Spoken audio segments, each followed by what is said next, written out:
Welcome to my channel, The Love Tita Heart, the channel for the non-stop followers of Alden and Maine, who will serve as voice for those who cannot express their feelings for Aldab.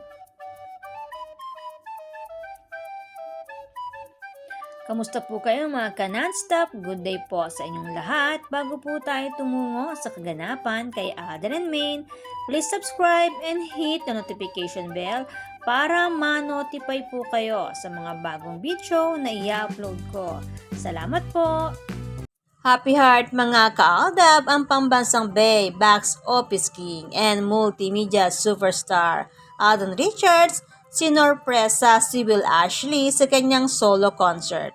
Last October 18, 2025, nagulat si Will nang biglang sumulpot si Alden Richards sa stage na nagdulot ng sobrang saya kay Will ang pasurpresa ni Alden na siyang idol ni Will Ashley, ang batang lalaki na kapatid ni Sinag or Maine Mendoza sa Destined to Be Yours. May connection ang dating, kaya naman full support si Richard Jr. na nagbigay din ng advice kay Will na bigyang importansya ang kanyang mga fans na naroroon at nanonood sa kanyang concert. At kinuha rin ni Richard Jr. ang pagkakataon na kausapin ang mga fans ni Will or ang mga kabataan or Gen Z na ipaalaala ang karapatan ng bawat isa. Nagamitin ang social media platforms upang sabihin ang lahat ng gusto nilang sabihin or anuman ang nasa kanilang kalooban na ikabubuti ng buong mamamayan. Dahil ang sabi nga ni Richard Jr., we deserve better. Deserve nating maging masaya. Kahit yung mga ibang tao dyan, nilalamangan tayo. Ang matapang na pagkasalita ni Richard Jr. Sabay hiyawan naman ng mga fans tanda ng pagsang-ayon sa sinabi ni Richard Jr. Hindi niya sinayang ang chance na gisingin ang courage or tapang para makialam at ipaglaban ang karapatan bilang mamamayang Pilipino na ninanakawan ng mga nakaupo sa pwesto.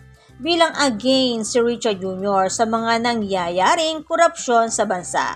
Kaya naman kahit busy sa kanyang mga negosyo, endorsement project at pagpapagawa ng kanyang smart home, pagtungtong sa stage, sinisiguro niyang makapag-aambag siya bilang Pilipino na paalalahanan ang mga kabataan na tumindig at ipaglaban ang kanilang kinabukasan.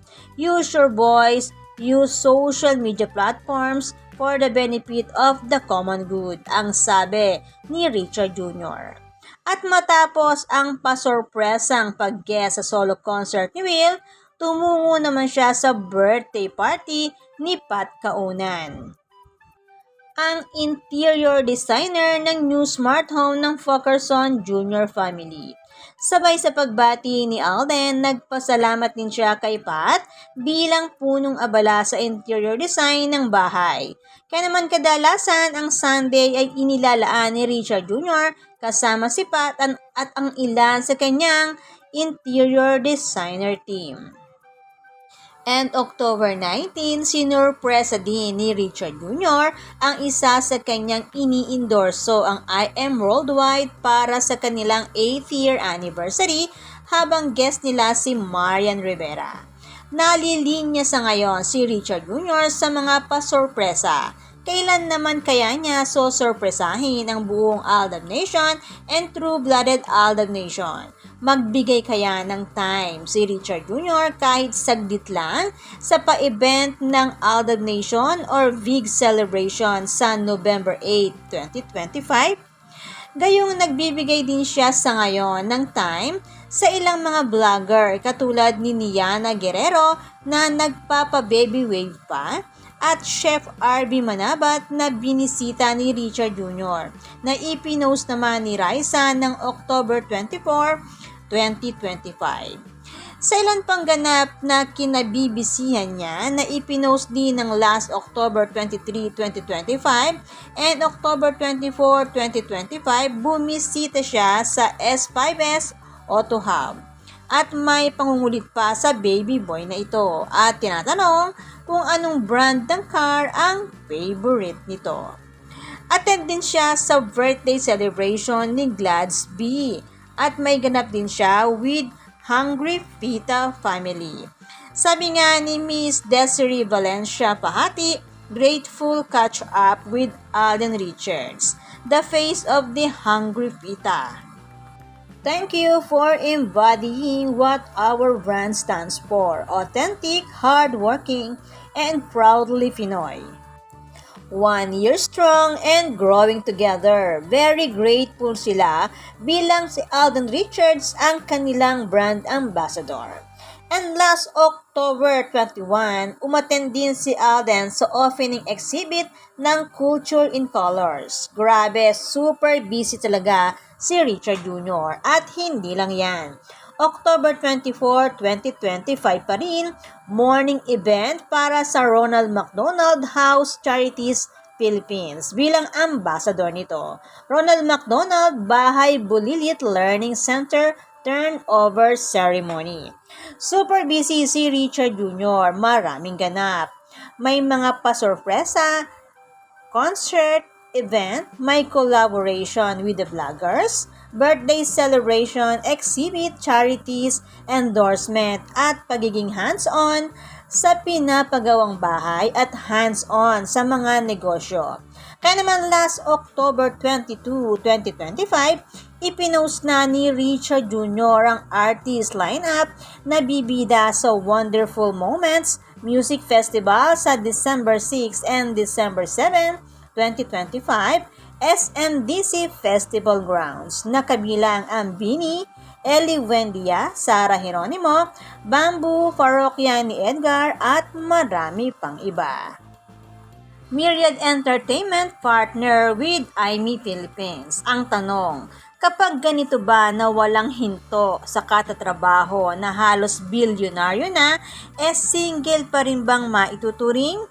Siyempre hindi. Kaya naman happy 90th-year wedding anniversary sa phenomenal love couple, Mrs. Nico Main and Mr. Richard Fulkerson Jr. Sabi nga ni Main kay Richard Jr., ipinaglaban mo ang pagmamahal mo sa akin. Asahan mo na ipaglalaban ko rin ang pagmamahal ko sa iyo.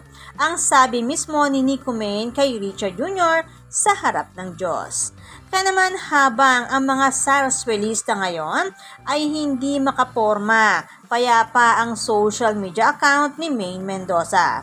Habang gamit ni Alden Richards ang kanyang influence na tumindig at ipaglaban ang karapatan at kinabukasan ng mga kabataan laban sa mga kurap na opisyal ng ating bansa.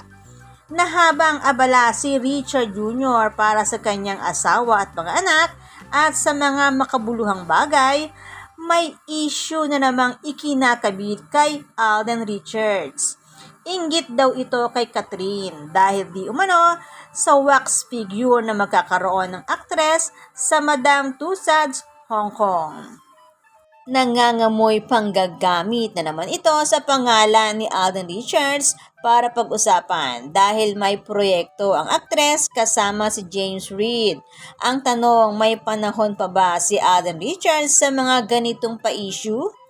Sa dami ng accomplishments na nakakamit ni Richard Jr., sa pagiging successful nito sa maraming bagay, sa pagkakaroon nito ng financial freedom, at pagkakaroon ng mapagmahal, maaruga at maladyos ang ganda na asawa, Mrs. Nico Main Fulkerson, at mga adorable na anak, kilala pa ba ni Alden Richards ang salitang inggit? Sa totoo lang, wala sa bokabularyo ni Alden Richards ang salitang inggit. Wala siyang panahon sa mga bagay na walang kwenta, mga bagay na walang kabuluhan. Ayaw nga niyang pinupuri siya sa kanyang mga accomplishment. Paano siya magkakaroon ng inggit sa katawan? Bashers nga naman, walang magawa sa buhay, hindi matanggap ang katotohanan. Sabi nga, kindness is caring. Sabi nga ni Richard Jr., being kind is better than being right. mas importante ang pagkakaroon ng mabuting puso, matyaga at pusong handang makinig. Kaya dito tayo sa sinabi mismo ni Richard Jr. kay Nico Main. You are not Main Mendoza anymore. You are Main Mendoza Poker Zone now, my love. I love you. Sobrang linaw, galing mismo kay Alden Richards para kay Main Mendoza Poker Zone. Galing mismo sa may mabuting puso at mapagmahal kay Mrs. Nico Main Pokerson. Kaya naman, happy 9th wedding anniversary and happy 10th year tamang panahon anniversary. Aldab and Aldab Nation and True-Blooded Aldab Nation. And congratulations, Best Actor for Film, Alden Richards, Alta Media Icon Awards 2025. Kaya naman, good vibes lang po tayo non-stop. Salamat po sa lahat na nag-comments at sa lahat po ng buong pusong nagmamahal at sumusuporta kay Alden and Main. Salamat po sa lahat ng subscribers. Shout out po sa inyong lahat. Thanks and God bless everyone! Salamat po sa lahat na comment. Shout out po sa inyong lahat. Sorry po, hindi ko na po kayo iisa-isahin. Sobrang dami po ninyo. Patunay lamang po ito na talagang lumalakas lalo at sumisigla ang buong fandom sa ganitong pagkakataon. Salamat po sa inyong lahat. Aldab lang ang malakas. Hangad ko po ang magandang kalusugan para po sa inyong lahat. Salamat po Aldab Nation and True-Blooded Aldab Nation. Thanks, stay safe, and God bless everyone!